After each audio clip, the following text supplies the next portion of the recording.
Oh, he's just continued to improve with every run, and he raced against the top level his whole career. The draw tonight brings him right into it. Dad personally picked him out at the sales, bought him at Sydney, the APG. Well, in these sort of races, so much money at stake, there'll be plenty of pressure from the start, I would say, but either way, we're going to get a good trip.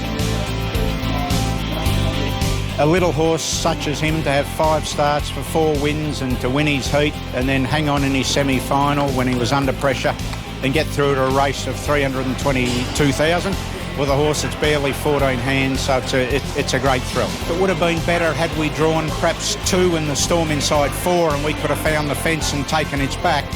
But Clayton said the horse worked brilliant on Tuesday and he's not ruling him out.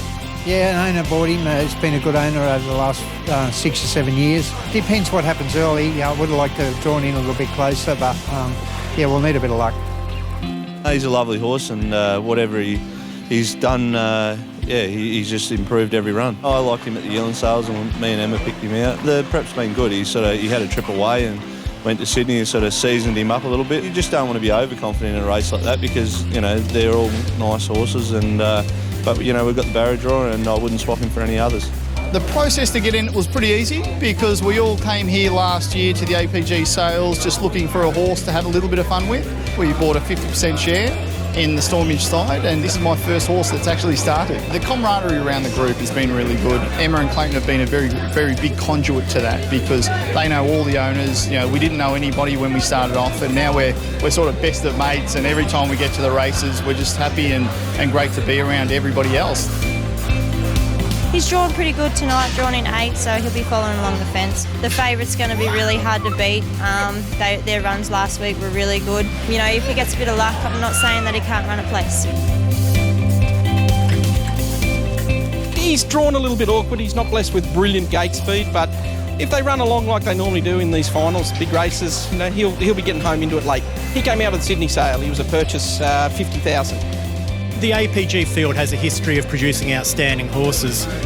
7 of the last 10 Australian 2-year-olds of the year have won this race. So the odds are that whoever crosses the line first tonight will be the best 2-year-old in Australia. And, you know, I think that when you look through the heats and you see the Storm Inside, our little general, we own a Sizzler, 3 of the best.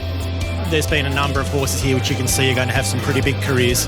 I think the favourites have won just over 50% of the APG Colts final, so I'd like to have my money on the Storm Inside, but there's plenty of quality outside of him. They're on their way in the Group 1 feature, and Getting Out Smartly is the favourite, and it's going to lead the Storm Inside. Ease Back was our little general, tries to slot into the 1-1, but there wasn't quite enough room. So the favourite pounced on the lead, the Storm Inside, and it's in front of 3 of the best, and we own a Sizzler. Into the home straight though, the leader is the Storm Inside. Down the outside, Atomic Red, San Domino getting home, and then we own a Sizzler. The Storm Inside kicks though, and kicked away, and it's the favourite taking up the feature. The Storm Inside remains unbeaten and scores easily from Atomic Red, and we own a Sizzler.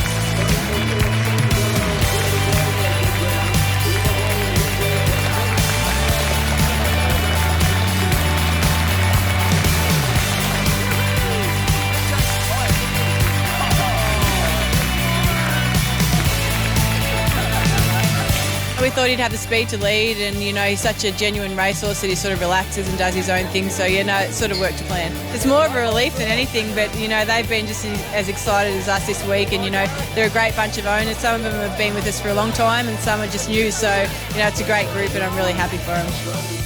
Unbelievable, isn't it? Fantastic. A little bit hoarse after all the cheering and everything else, but this is like a dream come true. It's thrilling, and to see them all in the owners' room, you know, a lot of backslapping, a lot of hugging, a lot of carry on. My view is the access you get, the involvement you get with trainers and owners, the fun you get at the track, it's unparalleled. And I think I've got mates who are in thoroughbreds, they get none of this. We get the experience, we get the trainers, we get the drivers, and for such a small investment, you've got to be in it. It's so much fun.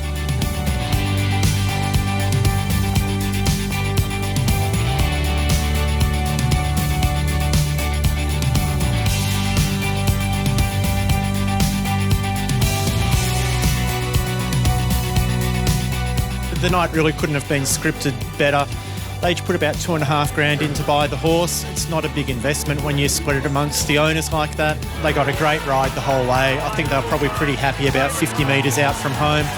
And great story to have Helen Head, a breeder which has put in so much time and effort to the industry, get a winner, and you could see the emotion of what it meant to her, and that's what horse racing's all about. It just brings out the emotion in people. You don't need to be a schoolyanaire to get into it.